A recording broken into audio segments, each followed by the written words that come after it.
Vous avez peut-être déjà éprouvé ce dilemme. Vous sentez que le Seigneur Jésus est vraiment bon. Cependant, vous ne pouvez pas croire en lui. Vous pensez que les chrétiens sont vraiment bons, mais vous sentez qu'il n'y a aucun moyen pour vivre comme eux. Vous vous dites « Je ne peux pas vivre une telle vie. Peut-être que lorsque je serai vieux et que je n'aurai plus de désir, comme eux n'ont plus de désir, alors là je pourrais y réfléchir. » J'ai vu une fois un enfant qui voulait quelque chose, et il le demanda à sa maman. Elle lui répondit « C'est à l'étage, viens le chercher. » Cependant, l'enfant répondit « Maman, je ne peux pas, peux-tu me l'apporter ?» Comme il était encore jeune, sa mère le lui apporta.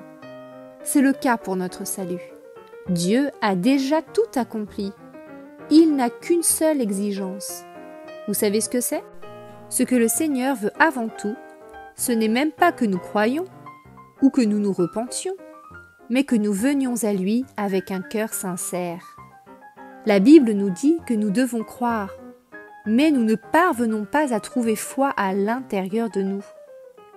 Un ami m'avait dit « Je veux vraiment croire, mais je ne peux pas. » Mes parents ne cessent de me dire « Tu dois croire !» Mais cela ne m'aide vraiment pas. Je n'ai tout simplement pas la foi. J'ai même un désir, mais je me rends compte que je manque de foi. Il m'est tellement impossible de croire. Mes amis, cela n'est pas un problème. Vous pouvez penser que vous êtes incapable de croire, mais vous pouvez demander au Seigneur de vous donner cette foi. Il est prêt à vous aider, même dans votre incrédulité. Il peut vous aider. Vous pouvez prier « Seigneur, je ne peux pas croire. S'il te plaît, aide-moi. » Les Écritures nous disent que nous devons nous repentir. Mais que faire si nous n'avons pas un cœur pour le faire? J'ai rencontré une fois un étudiant qui m'avait dit qu'il était trop tôt pour croire en Dieu. Il voulait dilapider sa jeunesse et profiter de la vie et se repentir ensuite. Alors je lui ai dit « Prions. Vous pouvez dire au Seigneur ce que vous venez de me dire. Même si vous n'avez pas le cœur pour croire, il est toujours votre ami. » Mais l'étudiant me dit « Je ne peux pas lui dire cela. » Je lui demandai « Et pourquoi ?» Dites-lui simplement ce qu'il y a dans votre cœur, il vous aidera.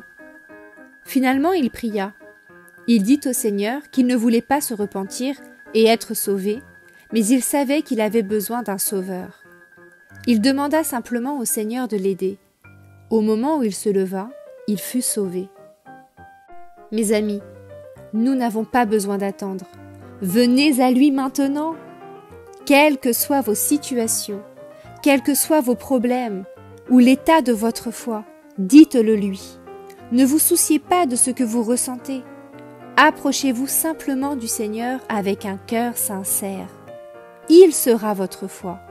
Il sera votre réponse. Il deviendra votre force et votre tout.